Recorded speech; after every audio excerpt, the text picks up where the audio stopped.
back to the third and final episode of our podcast, Playing to Our Children's Strengths.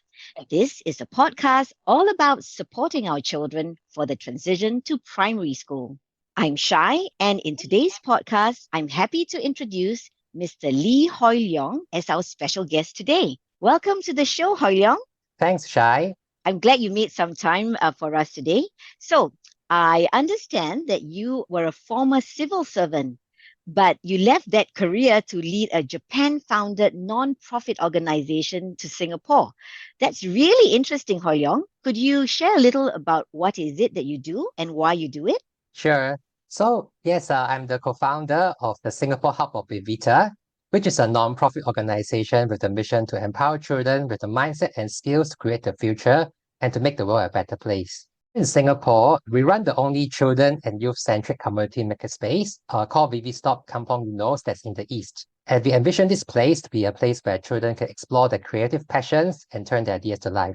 One of the central philosophy of what we do is this notion of being child-led.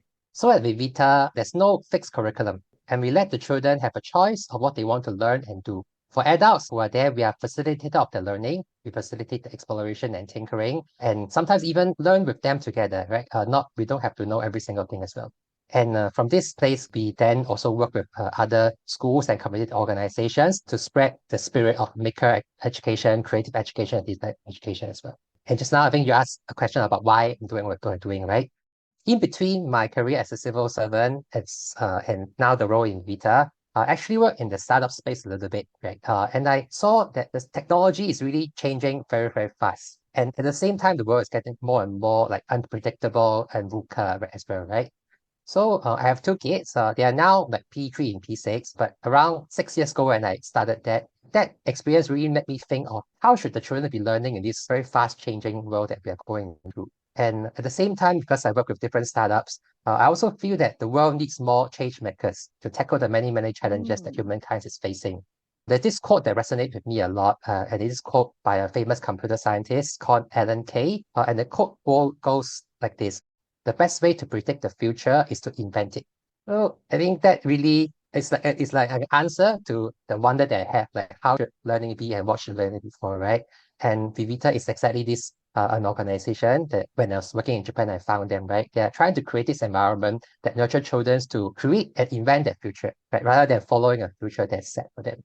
And I think exactly that's why I felt Singapore children lack such opportunity. Singapore is a very well-run country, but it might be also lacking in giving space for children to explore and create their future. So in order to do that, that's why I started VITA in Singapore around 5 years ago.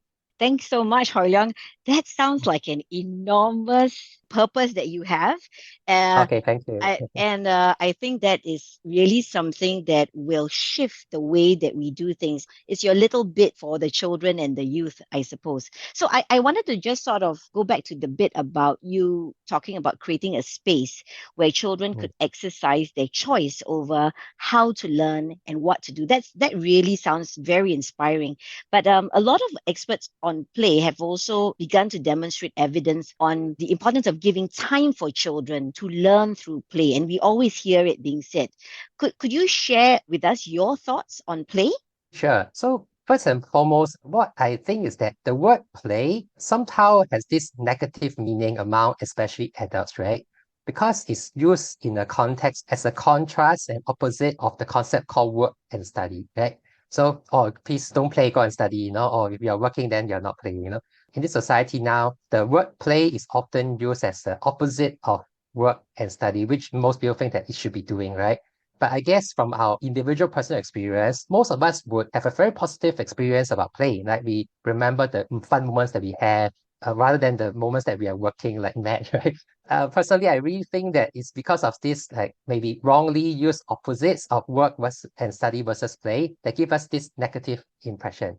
In fact, play has a lot of positive things. The first thing that I really like about play is like most of the time during play, the player, like let's say we ourselves are in control. So it's this time that we have accessing our own control and we are in a self-directed mode.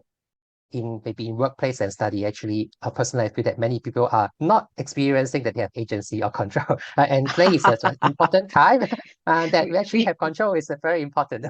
you're saying we should play more at work, right, Hoi Leong? Just can have more control in work and play and have fun more in work. Okay. And I think that also that leads to my next view about what play is.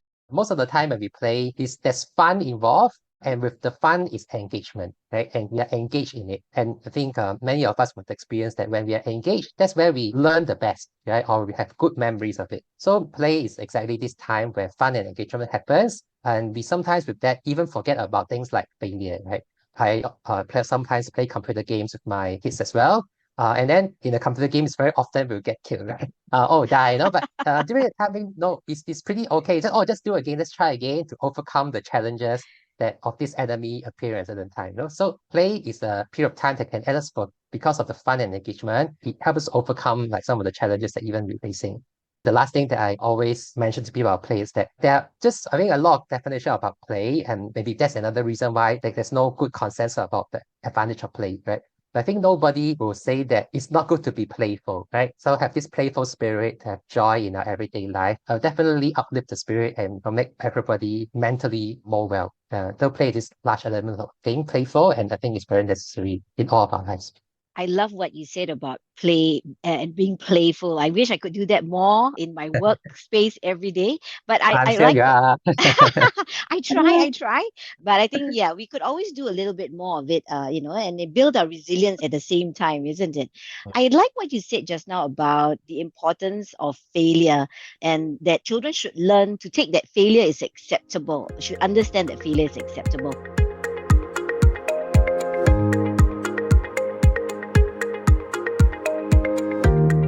But the context within which we live, right, Hoi Leong? We are very Mm. kiasu, as Yes. Singaporeans. And I suppose one of the things that makes us successful as well is being kiasu and not wanting to lose. But some of the messaging now is that failure is okay, and that it's okay to fail, it's okay to lose, it's okay not to do so well. But it's a bit of a contradictory message, so to speak. And I'm just wondering whether maybe is this why we find it really hard to let go. So just wondering, for as an advocate of play and also one that Mm. says that failure is okay, what are your thoughts on that? One of the reasons of what you mentioned just now that like Singapore seems to be kiasu and there's this fear of losing, right? I think that's something that is rooted in our cultural and societal background that sometimes it's hard to change. Right? In an Asian culture, let's say face matters, and then maybe in a competitive society when Singapore was really striving for survival, since our beginning of our nation founding. So the opportunity cost of losing and failing is very high, right? So culturally, we have this feeling that one is face and second, the world is not so forgiving and we cannot fail, right?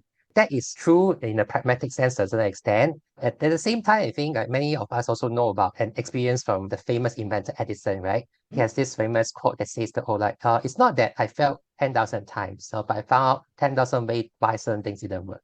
And another great engineer, Dyson, that invented the vacuum cleaner that is very iconic now, right? He actually made like 5,127 prototypes before he reached this current design that is now so prevalent as like a backless cyclone cleaner.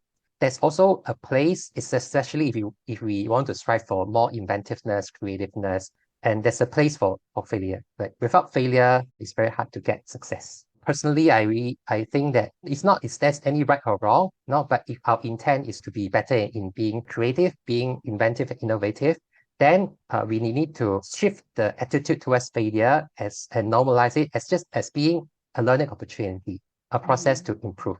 But at the same time, knowing that that's something that being aware that failure is a certain nature, then I think we can take like action to Mm-hmm. decide when we were faced with failure, what should we do with it? Thanks for that, Hoi Leong. I suppose sometimes also in our system where we are moving Mm, across the preschool system and then the mm, children are going into a primary school system, mm, exactly what you said. They're bound to be occasions where there mm, will be failure, but those are also mm, opportunities that we need to, learn how to manage, learn how to overcome together. Especially, mm, at points, these are points of tension, but it's mm. not necessarily just failure, but it is, in a sense, an opportunity. That's right. So, Hoi Leong, I'm going to put you on the spot a little bit. You talked quite a bit about failure, Mm, play, importance of mm, creativity. You're a father. mm, And so I want to ask you something maybe a little bit more personal. Now, philosophically and personally, you have your beliefs about human development, learning, child development, and play. How do you then exercise this in the way that you raise your own family? Maybe we can take a cue from, some of the things that you do because you believe in it so strongly. Could you share your mm. thoughts on that? Yeah, so I think as a parent in Singapore, right, I totally can identify with the peer pressure, maybe you can say that all the Singapore parents are facing. Then you hear that, oh, like my friends, kids are all going to tuition. So it's like, oh, okay, am I losing out or missing out? I'm quite glad that my wife shared pretty similar beliefs in me in terms of how we approach nurturing our children. I think a few things that we very intentionally do is one, picking aside time for play. I think that's something that we really find intentionally do.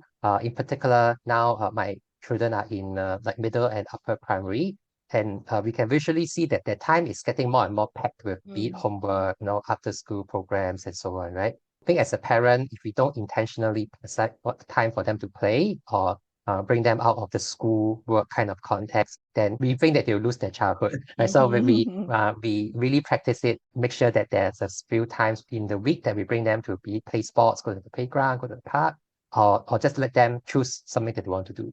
I think the second thing that we practice is to support what our children wants to do. I think since young, we have been listening to them and observing them on what they like to do, what they might be strong in, and then give them a choice on what sports do they want to pursue further. Maybe even like the TV that they want to watch at home, which one they want to watch, mhm, rather than as parents, we just totally cut it off and say that, oh, okay, mhm, this is bad for them and we decide for them. So for those that are really harmful, yes, we should. But mhm. for certain things, like I think we really practice on a day-to-day basis, giving them agency to choose. If they learn how to make choices since young, then when they get older, they will know how to make choices for themselves as well. So I think these are two examples of us implementing some of what I mentioned, the very like maybe it's very, philosophical education approaches of giving child the agency as well as giving time to play. Right. Particularly you have to practice what you preach. So even if it's really difficult, right, you have to find that spot and just sort of like focus on it and sort of structure your responses to things, especially when you are negotiating with children and things like that in those moments, in a Mm, way that gives them the agency because that ultimately goes a much longer way rather than mm, a immediate sort of a decision. Thank you for that. mm, So now I'd like to turn a little bit to thinking about our Singapore children today. So some mm, say that they are very lucky generation and the kind of environment that they're growing up in is very comfortable. But there's also a school of thought that thinks otherwise, and they feel that children are experiencing more anxieties nowadays, and that actually that lack of playtime and unstructured play in their life deprives them of a chance to discover themselves and identify their own strengths. I'm just wondering what your perspectives are on that. I think for me, I really agree with this last part that you mentioned. The children are experiencing more anxiety, and then the lack of unstructured time is really depriving the children to explore and find out more about themselves. At Vivita, we work with primary schools and secondary schools. So beyond looking at my own children's case, we also have been observing working with schools, how is the schedule like, how is the different Mm-hmm. children's schedules, right? And definitely compared to maybe like 20 years ago when maybe we were still studying, there's a great difference. Like the children are definitely having a much more packed schedule. Like Mm-hmm. sometimes for secondary school students, most of the days at 5, 6 o'clock, right? During my school days, 1:30 I go home and I'm so free. So I have time to explore a lot of things. So at the time I like computer, so I was fiddling with Photoshop, Mm-hmm. and yes, sometimes I play computer games, yes, but I also have a lot of time on my own to explore other things that I like. But I can really feel that currently the children lacks that kind of time space to do that. Mm-hmm. And the level of competition is also definitely higher. That one is a little bit unavoidable in a meritocratic society like Singapore or globally. Yes, like indeed the world is getting more competitive. With more competition, the expectation being in general on the society or parents on the children is also getting higher. And that further, I guess, takes away the free time, right? Be it Mm-hmm. play and structured time that the children has because there's still to be just so much to catch up and to Mm-hmm. get ahead of the others. So yes, I really think that that's an issue because by like taking away such playtime or unstructured time, it really deprives the time for the children to learn through play, to use to find their own bearing in life and to Mm-hmm. practice, let's say, an agency. Or and I Mm-hmm. mean that's the reason why I really think that it's something meaningful to do to advocate what Vita is trying to do in Singapore. I like what you said just now. It's sometimes a bit counterintuitive. We think Mm. that you should put more time into studies and not play, but the play bit actually yields more value and more benefit to a child. So I think it's probably a change that we've got to make and normalize in the way that we think. Not doing more, but actually doing less is actually gives us more and builds us in a better way.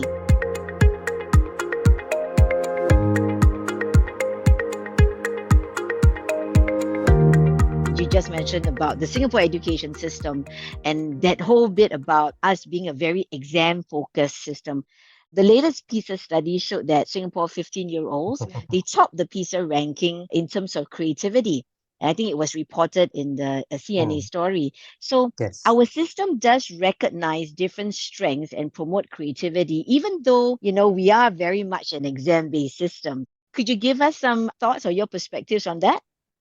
Yeah, I think this Singapore topping the ranking in PISA score in creativity really shocked everyone. Even Director General in Education came out and said that she was shocked as well. Yes. Personally, I think it's a good direction. Means it's something that it showed a certain aspects of our education system. We should take the score with a pinch of salt because creativity has really many different aspects. I've read the questions in the PISA test, so and I can sort of understand where it's coming from and what is it trying to measure. But creativity is much more wider than that, right? Mhm. So back to the point of, let's say, where are we too hard on ourselves? I think we should also first like celebrate what we already have. So I think Singapore's being able to come so far from where Singapore started to now, like human resource is the greatest asset, and the education system has managed to nurture a lot of good talent in Singapore. That's why we are here, right? At the same time, there was also this culture of like we have to be number one, and strive for excellence. And so when we hear the news that we are number one, we are very happy, but it doesn't mean that we are not number one, we are not good.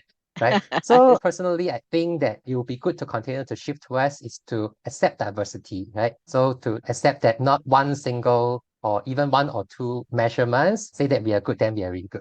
Let's say be it the Mhm. academic measure in PISA or the creativity measure of PISA. That doesn't define what we are, but it's Mhm. a feedback to our current system, right? What we are doing, and that's the outcome. So I think that definitely the even just for the definition of creativity there can be a lot more diversity and sometimes even hard to put a number on how creative somebody is like less of a country, right? So Mhm. it would be good to widen our definition of diversity or just accept that Mhm. diversity is a possibility to bring in more creativity, innovation, and Mhm. also sometimes just fun and happiness. At the same time, while not too focusing on the external score, but some things that we should focus is about whether our children have creative confidence, the belief that they can actually make a change to something, like be it small or big.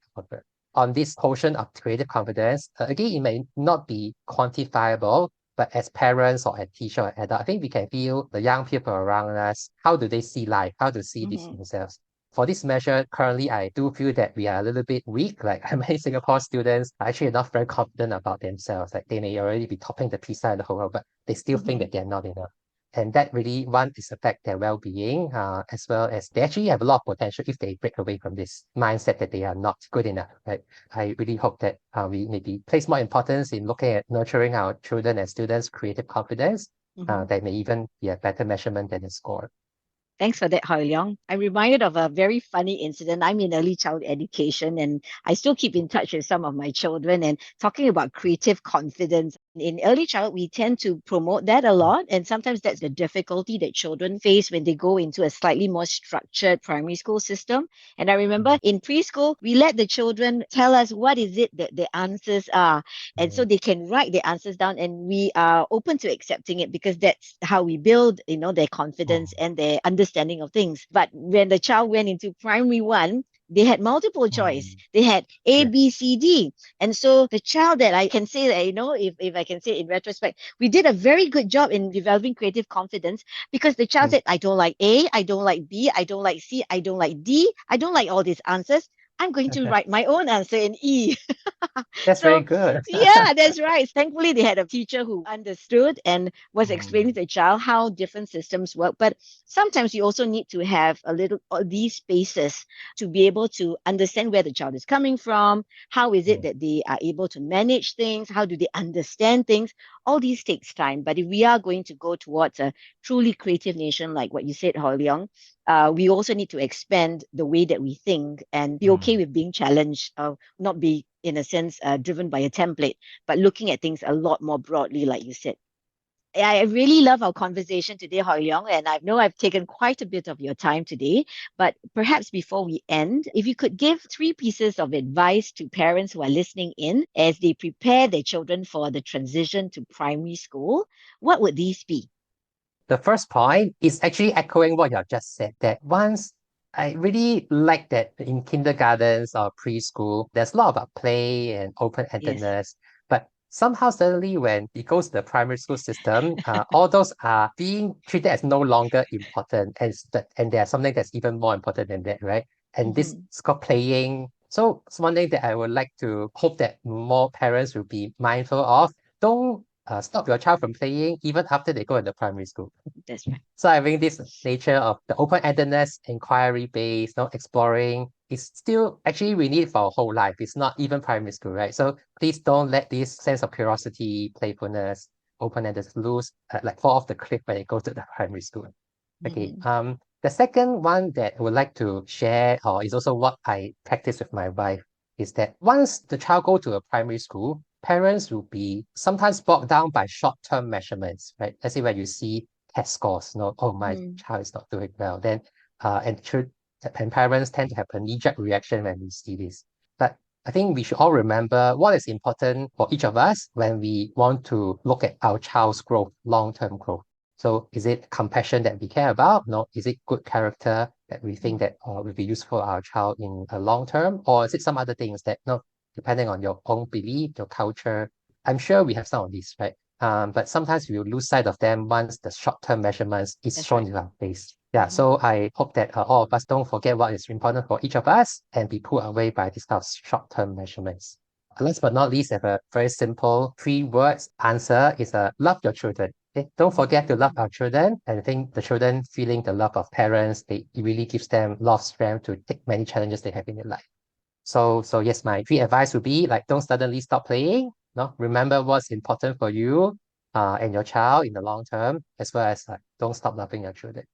Thank you for that, Hoi Leong. Very wise words, very pragmatic, very practical for all parents. And I think it sits in the heart of every parent for wanting the child to do well. But it sounds so simple, but it's so important.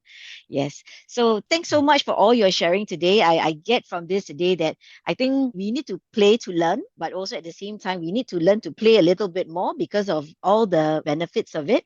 But I also like your reminder in terms of the values that we can gain from looking at how we support our children as they go through the experience.